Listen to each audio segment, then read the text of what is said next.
lalu Ibu sudah jelaskan apa itu coding dan kecerdasan artifisial, apa itu mata pelajaran coding dan kecerdasan artifisial. Nah, hari ini kita akan belajar berpikir komputasional. Sebelum itu, kita doa dulu. Siapa yang biasanya pimpin doa? Nah, Arul, silakan. Arul, pimpin doa dulu.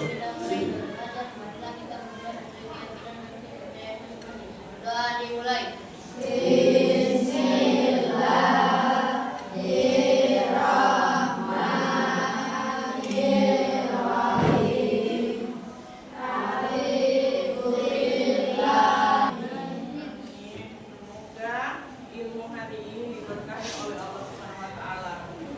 Nanti saya absen dulu. Afif Muzaki, Afni, Amza Al-Fadina. Dan semoga yang tidak hadir itu, yang lagi sakit, semoga cepat bertemu kita kembali lagi, semoga cepat sehat. Kemudian yang alfa semoga jangan malas-malas lagi ke sekolah ya, karena tujuannya ke sekolah adalah belajar mencari ilmu. Oke, masuk ke materi coding dan kecerdasan artifisial. Yang mana di sini adalah berpikir komputasional, yaitu pengolahan data secara dekomposisi. Nah, siapa yang tahu kalau misalnya kita memperhatikan 100 buku di perpustakaan, lebih mudah langsung sekaligus atau kita bagi dulu menurut jenisnya? Kalau misalnya kita di perpustakaan banyak buku, kalau mau dirapikan itu buku-bukunya, bagusnya bagaimana sistemnya?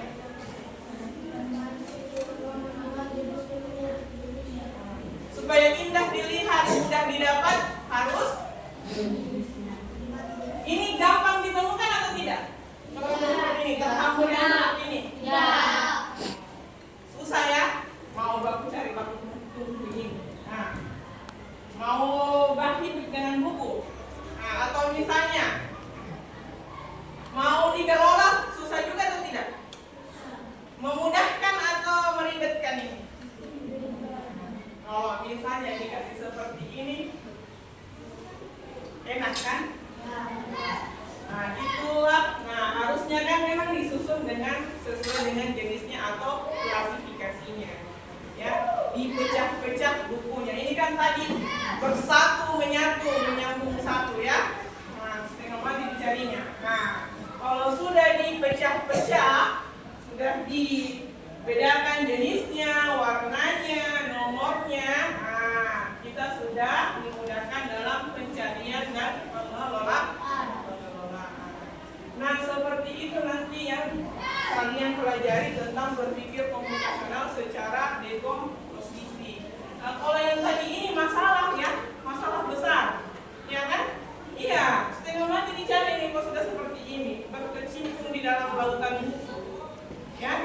Nah, ini masalah besar, mau dipecah-pecah masalah besarnya sehingga rapi seperti ini, dibedakan sesuai dengan klasifikasinya, jenisnya, ya, nomornya, ya, warnanya. Nah, itu kalau sudah seperti itu, oh, kalau warna ini bukunya atau nomornya di sebelah sini disimpan. Nah, gampang, tinggal kerak mana, ya. Kalau sudah dipisah-pisah, ya, diberkecil-kecil. Nah, ini yang akan kalian pelajari tentang dekomposisi.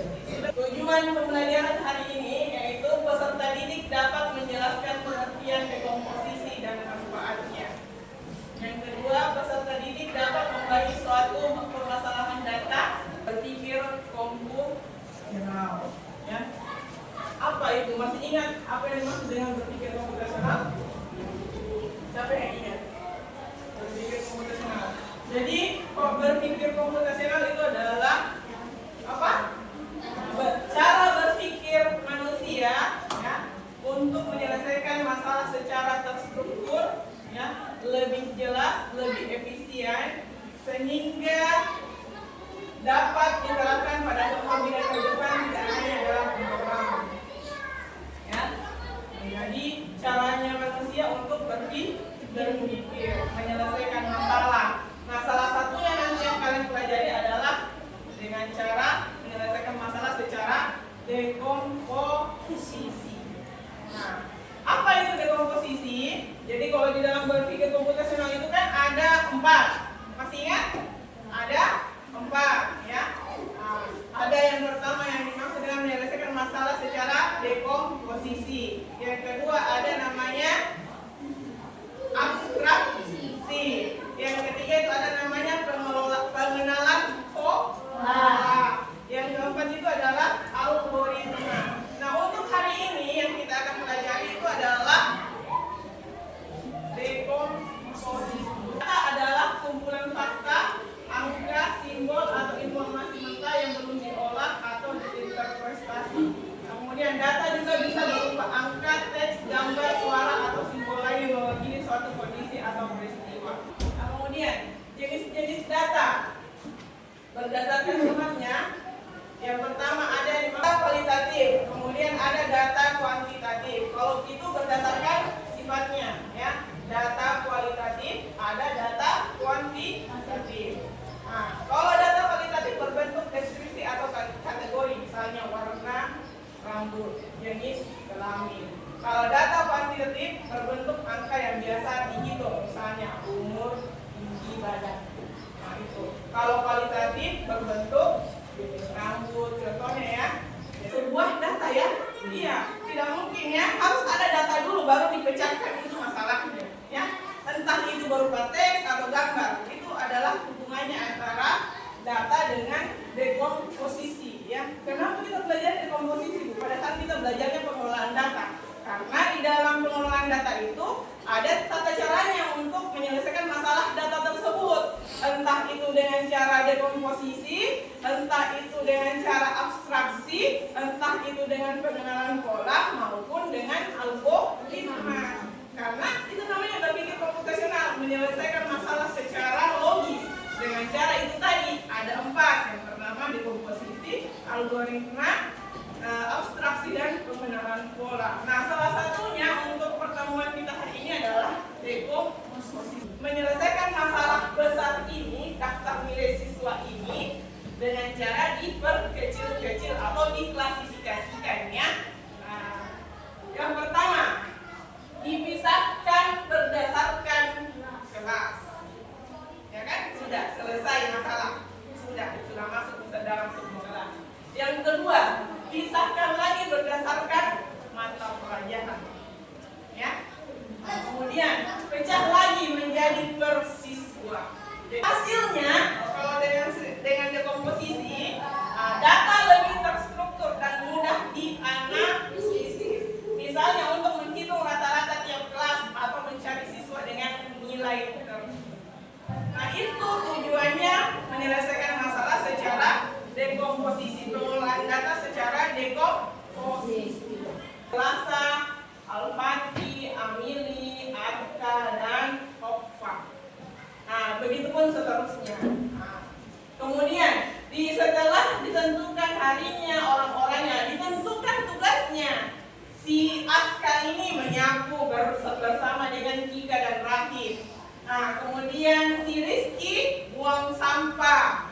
Si Rahim atau si Salma menyepel, menyiram tanaman. Nah, itu ya namanya menyelesaikan masalah secara dekomposisi. Dipecah-pecah masalah besar itu menjadi masalah kecil. Ya. Nah, contoh lainnya. Kira-kira kalau misalnya saya tanyakan dulu, bagaimana caranya kalau misalnya daftar nilai ujian, ada daftar nilai ujian siswa, contoh di kelas Esparman, kalau mau dipecah secara dekomposisi datanya Esparman ini, pengelolaan datanya Esparman ini, kalau mau dipecah-pecah secara dekomposisi, kalau misalnya nilai ujian, apa-apa dulu yang pertama? Nilai ujian itu apa biasanya apa? Isinya datanya kalau nilai ujian yang pastinya nama siswa ada dulu kan? Iya. Daftar siswa dulu apa? Setelah daftar siswa apa? Kelas. Kemudian apa lagi? Nilai ujiannya kan judulnya adalah data nilai ujian. Berarti ada siswanya, kemudian dipecah lagi menjadi nilai ujiannya. Nah, kemudian bicara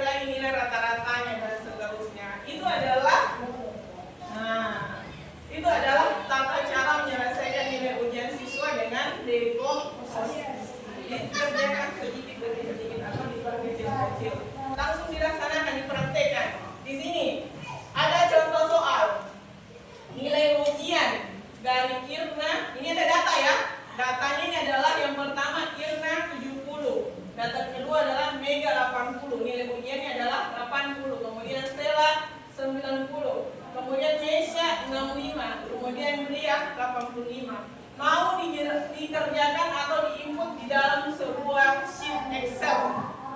Mau dikasih data terstruktur supaya gampang dibaca. Nah, silakan diinput ke dalam data sheet. Jadi yang sudah dibagi kelompok 1, kelompok 2, kelompok 3, dan kelompok 4. Nah, nanti presentasikan setiap kelompok ya.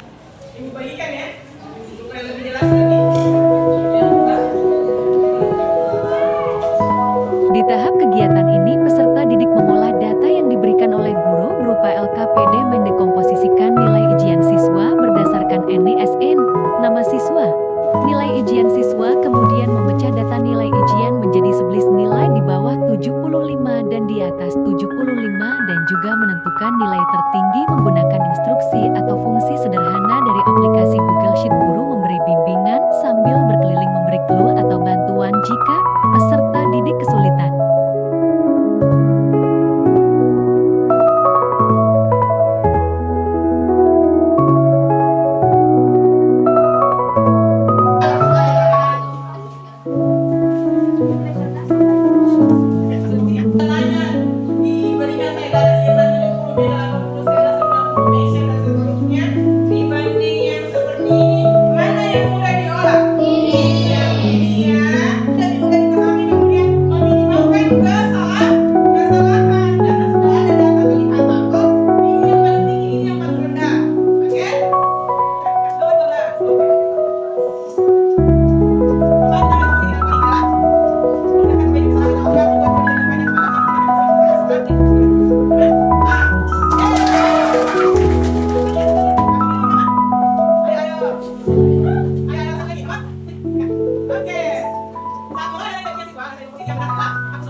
Meminimalisir kesalahan.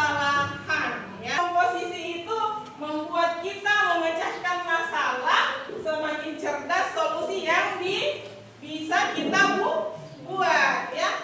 Semakin diperkecil masalahnya, semakin inovatif ide-idenya kita. Iya atau tidak? Iya. Oh, kalau seperti ini masalahnya, caranya menyelesaikan seperti ini. Nah, mencari ide-ide yang inovatif ya.